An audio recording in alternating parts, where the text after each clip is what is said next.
Hello and welcome to today's session. We're looking at alternating current and power. The two objectives are to define AC and explain what is meant by RMS current and voltage. RMS is root mean square. We'll start off with one question looking at the EMF induced, so using Faraday's law. Okay, so we've got a typical question. You've got a rectangular coil and the length is 3 centimeters, width of 2 centimeters. It's got 100 turns. It's placed at right angles to a uniform magnetic field of flux density 1.2 times 10 to the minus 2 Tesla. The first part then is that the coil is removed from the magnetic field in a time of 50 milliseconds, and we need to calculate the magnitude of the average induced EMF across the ends of the coil. So you need to use Faraday's law. Remember, that's a change in magnetic flux linkage over the time taken for that change. So that's what we need to find for the first bit. And then the second part, explain how the answer would change if the magnetic field were parallel to the plane of the coil. So with that, think about what's happening with magnetic flux linkage. So we need to have it perpendicular. If it's perpendicular in the initial part, we're going to have a greater EMF, and parallel to the field, it will tend to zero because there's no flux linkage. So first part then, let's have a go at this on the board. Okay, so the formula for the induced EMF. So induced EMF, so the magnitude of EMF from Faraday's law. So the magnitude is this, N delta phi delta T. We know that this N delta phi is the magnetic flux linkage, which is a product of the magnetic flux density times the area of the coil times the number of turns. We've got a rectangular coil, so the area is just going to be 3 times 2. Remember to convert that into meters. So you've got 3 centimeters times 2 centimeters. And the turns is 100, and we've got the magnetic flux density. So 1.2 times 10 to the minus 2. Area is 3 centimeters times 2 centimeters, so 0.03 times 0.02, and then we need to times that by the number of turns, which is 100. So that gives us a value of 7.2 times 10 to the minus 4 Webers.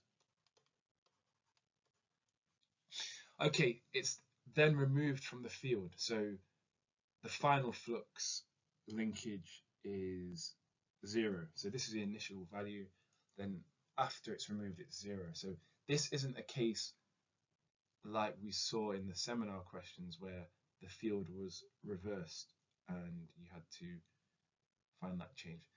For this case, it's removed from the field, so the final magnetic flux is 0.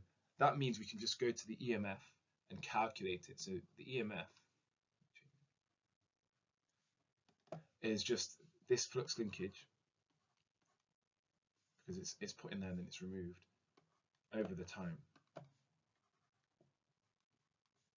So 7.2 times 10 to the minus 4 divided by 50 milliseconds. So remember, 50 milliseconds times 10 to the minus 3 for the conversion. We need that in seconds. That gives us a magnitude of voltage or induced EMF as 1.4 times 10 to the minus 2 volts. That's the two significant figures.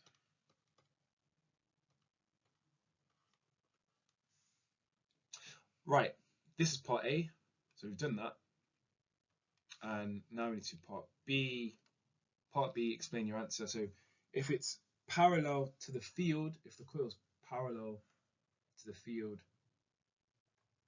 parallel to the plane of the coil, for 2 marks in the first mark, then If it's parallel, that means there's no induced EMF.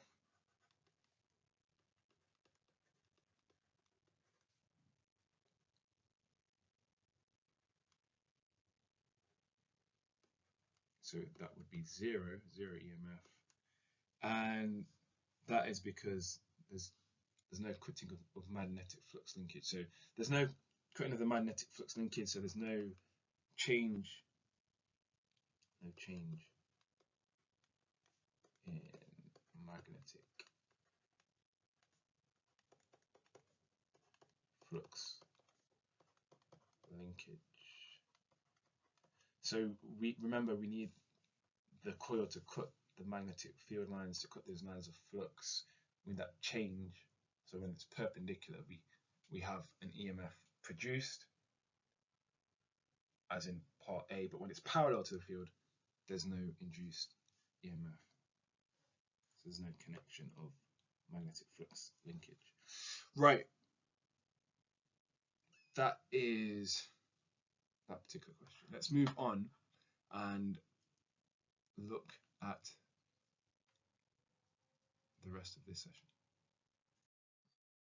Okay, so thinking about alternating current that we have supplied to the household, so mains electricity that's supplied, because it's AC, it repeatedly reverses direction in a cycle.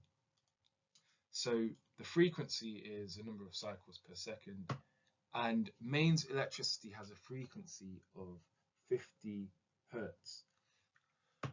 So what is the time for one complete cycle? So remember the relationship between frequency and time period.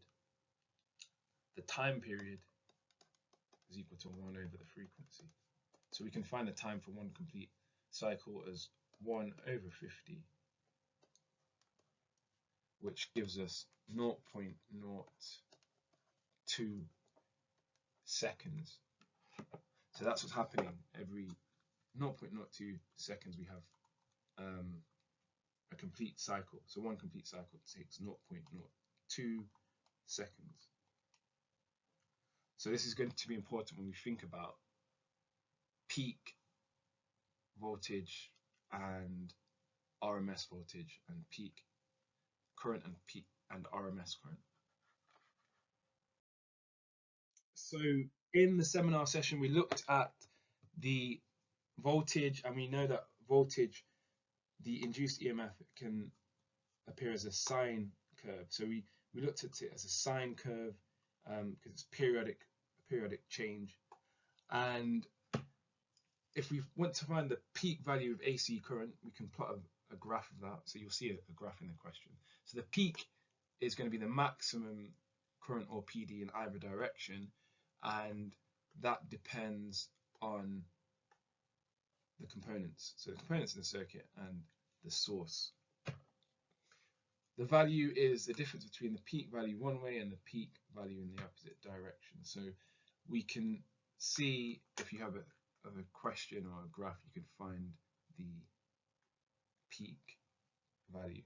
So you can see this particular graph here.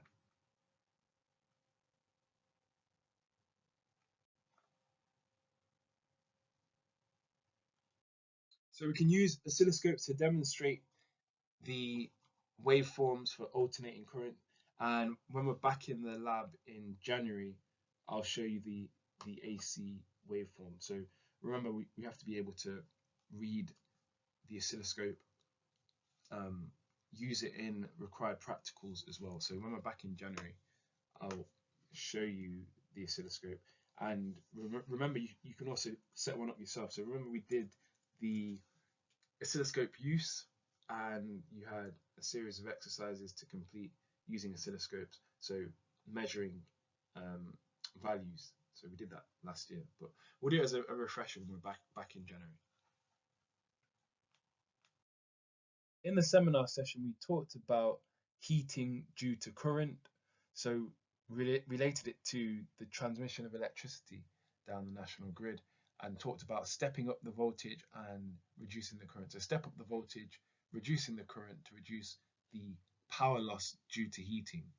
So power is equal to I squared R, and that means that the power loss due to heating is proportional to the current square.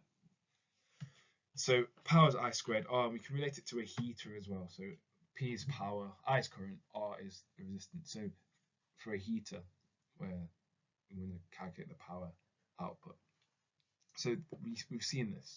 And if we have peak current or maximum current, we'll have the maximum power supplied.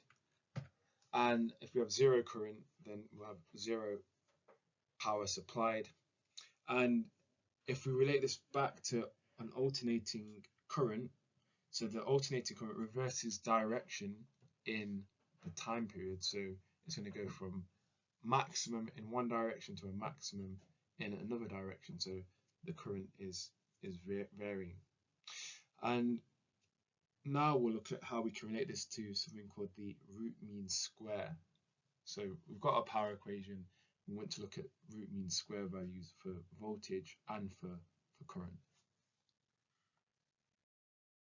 So because the current alternates, and we can represent this as a sine wave, it's alternating from a maximum value in one direction to a maximum value in the other direction. If we want to find the average power, it will be equal to half the peak power output because we've got this variation in the current.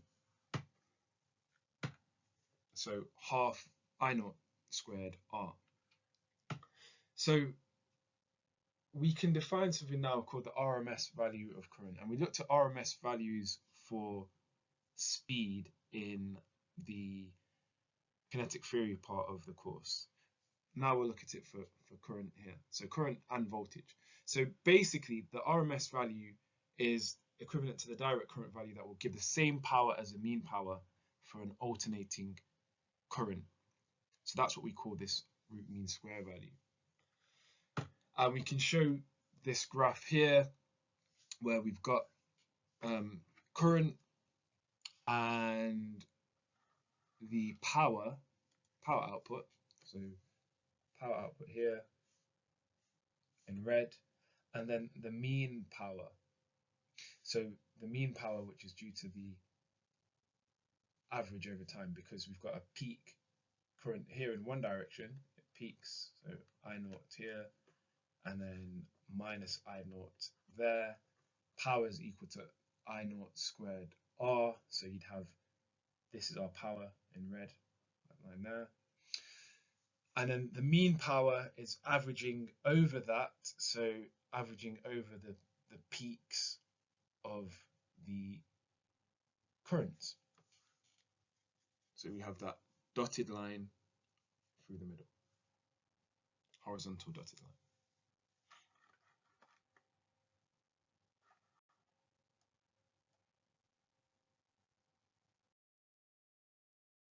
So you need to find the RMS value for current or voltage when you want to find the average power output.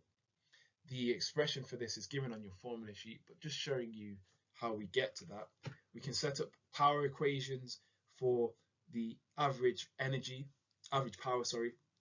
So half I naught squared R, because we're still talking about this RMS value that's going to give us the equivalent for the average power output. Divide throughout by R. Make the root mean square value the subject. So the root mean square value is 1 over root 2 times I naught. It follows the same pattern for the voltage as well. And basically the RMS value is 1 over root 2 of the peak value for current or voltage. And this is given to you on your formula sheet. So when it comes to it, just look at your formula sheet and you've got the RMS values, how you can calculate it. So how the question will go usually is you'll have a graph that has the sign variation of either voltage or current. You'll need to find the peak value. So the question will say find the peak value. So you'll find the peak value of the voltage or the current. Then it will say to find the average power output. So then you need to find the root mean square value and put it into a power equation. That's how these particular questions usually pan out. So RMS is 1/√2 of the peak value of either the current or the voltage, and this is because we're trying to find the average power output. Remember, because we've got an alternating current or alternating voltage, it's going to reach the maximum twice in the cycle. So once in one direction and then once in the opposite direction during the cycle. So if you need to find the power, then you just use your power equations. If you want to find this average power output, just substituting the root mean square value. So you can use either form of the power equation, which we've seen in last year. So last year when we looked at electricity, it's using these power equations. So just use a power equation, whichever form is appropriate to whichever values you have in the question. So you need to complete the 25.4 summary questions, upload them via Turnitin,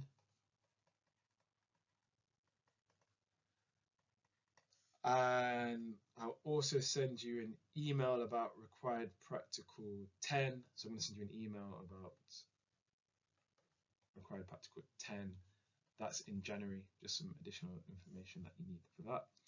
And that's everything. So have a good Christmas break, and if you've got any questions, drop me an email or send me a Teams message, and I'll see you guys in January.